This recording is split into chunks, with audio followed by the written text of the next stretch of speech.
International diabetic federation के आंकड़ों के मुताबिक 467 मिलियन पॉपुलेशन इस वक्त डायबिटीज़ का शिकार है। उसमें से 77 मिलियन सिर्फ इंडिया की पॉपुलेशन है। यही वजह है कि इंडिया को diabetic capital of the world भी कहा जाता है। फर्दर बात करें तो 56 मिलियन पॉपुलेशन इंडिया में डिप्रेशन का शिकार है। उसमें से 38 मिलियन पॉपुलेशन को एंग्जाइटी डिसऑर्डर्स हैं। फर्दर वर्ल्ड में जो सुसाइड्स होते हैं, पूरी दुनिया में सुसाइड का जो रेट है उसमें सिर्फ़ और सिर्फ इंडिया का जो कंट्रीब्यूशन है वो 36% के करीब है। यानी 36% पॉपुलेशन इंडिया से सुसाइड करती है। फ्रेंड्स, बात करें the reason behind the problems mentioned, जैसे कि आपकी डायबिटीज़ हो गई, डिप्रेशन, एंग्जाइटी, स्ट्रेस। सबसे पहले बात करते हैं आपकी डायबिटीज़ की।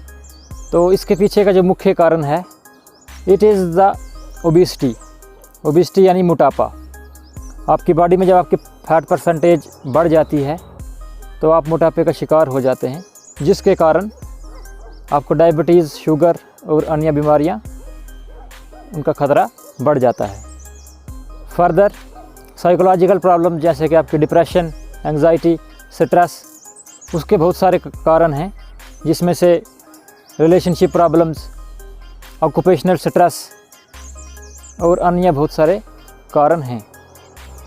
लेकिन फ्रेंड्स, इनमें से जो एक कारण कॉमन है जो हर एक बीमारी के साथ जुड़ा हुआ है, वो है आपका सेडेंटरी लाइफस्टाइल। सेडेंटरी लाइफस्टाइल से मतलब ये है कि ऐसा लाइफस्टाइल जिसमें आपका एक्टिविटी लेवल बिल्कुल कम है, या यूँ कह लें कि बिल्कुल ज़ीरो ही है, कि इंसानों के लाइफ में एक्टिविटी लेवल बिल्कुल कम हो गया है। इसी वजह से एक नया फिनोमेना आजकल जो उभर के आ रहा है, दैट इज़ क्रोनिक सिकनेस। माना जाता है कि ऑन एन एवरेज अडल्ट की सिटिंग 8 से 9 घंटों के बीच है। यानी 8 से 9 घंटे तक एक एवरेज अडल्ट बैठा रहता है। और रिसर्चेज में ये पाया गया है कि जब आप 2 घंटे से ज़्यादा लगातार एक जगह पे बैठे रहें तो उससे आपकी बैड कोलेस्ट्रॉल के लेवल्स 20% बढ़ जाते हैं। फर्दर लोगों के ईटिंग हैबिट्स भी लोगों के अनहेल्दी हो गए हैं। लोग prefer junk food, healthy eating habits लोगों ने छोड़ दिए हैं, जंक फूड खाना सब पसंद करते हैं। ये भी एक कारण है जो कि इन सब बीमारियों के बीच कॉमन है। So friends, if we want to have a healthy lifestyle and a happy life and joyous life, तो सबसे पहले हमको कुछ चीज़ें अपनी लाइफ में ठीक करनी पड़ेंगी। First of all we have to improve our eating habits. Junk food वगैरह के सिवाय हमको, उसके बदले हमको हेल्दी ईटिंग हैबिट्स अपनानी पड़ेंगी। घर पे बना हुआ खाना खाना प्रेफर करें। जंक फूड जितना हो सके उतना अवॉइड करें।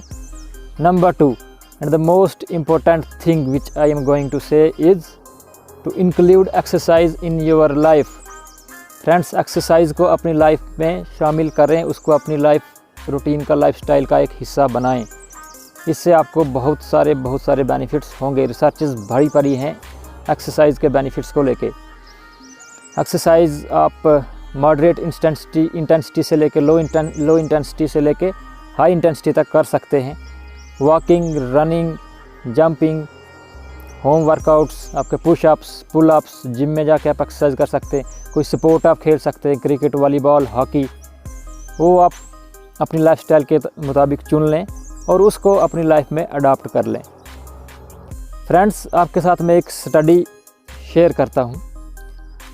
उस स्टडी में यंगस्टर्स के ऊपर स्टडी कंडक्ट की गई to know the effect of exercise intervention on their subjective wellbeing, self esteem and quality of life. Researchers ने इस स्टडी में ये जानने की कोशिश की कि एक्सरसाइज करने से क्या लोगों की लाइफ की क्वालिटी इंप्रूव होती है, क्या उनके सेल्फ एस्टीम में कोई बढ़ोतरी होती है।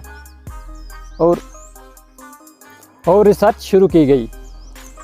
फ्रेंड्स, रिसर्च के जो रिज़ल्ट्स आए वो चौंका देने वाले थे। रिसर्च में ये पाया गया कि एक्सरसाइज से लोगों का सेल्फ़ एस्टीम बढ़ा, उससे उनकी क्वालिटी ऑफ लाइफ इम्प्रूव हो गई और सब्जेक्टिव वेलबींग में भी सुधार आया।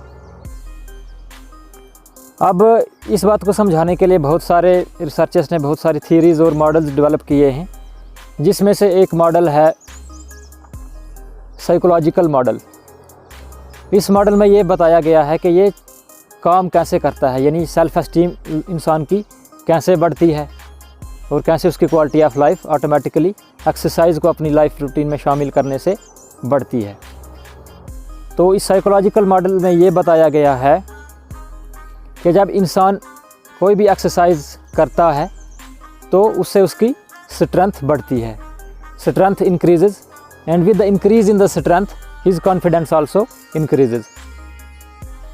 कॉन्फिडेंस बढ़ने के बाद उसके इंडिविजुअल रिलेशंस और सोशल रिलेशंस में भी सुधार आता है और ऑटोमेटिकली उसकी जो सेल्फ़ एस्टीम है वो बढ़ जाती है। सेल्फ़ एस्टीम यानी आत्मसम्मान।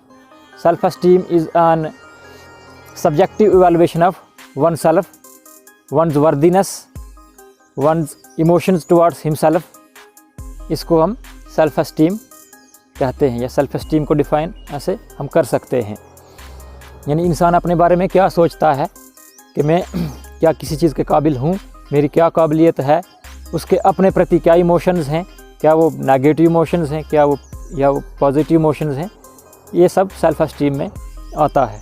तो बहुत सारी रिसर्च स्टडीज़ ऐसी हैं जिसमें पाया गया है कि एक्सरसाइज और सेल्फ़ एस्टीम के बीच में एक पॉजिटिव रिलेशनशिप है। यानी जैसे जैसे आप एक्सरसाइज करते जाएंगे, एक्सरसाइज अपनी लाइफ में बढ़ाते जाएंगे, आपकी सेल्फ़ एस्टीम भी ग्रो करती जाएगी, बढ़ती जाएगी और उससे आपका कॉन्फिडेंस बढ़ता जाएगा।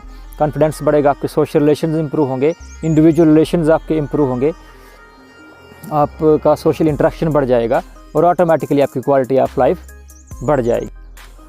फ्रेंड्स, ये psychological model Sonstroem ने 1978 में दिया था और 1978 में ही एक और मॉडल भी आया जो दिया था बार्किन मॉर्गन ने।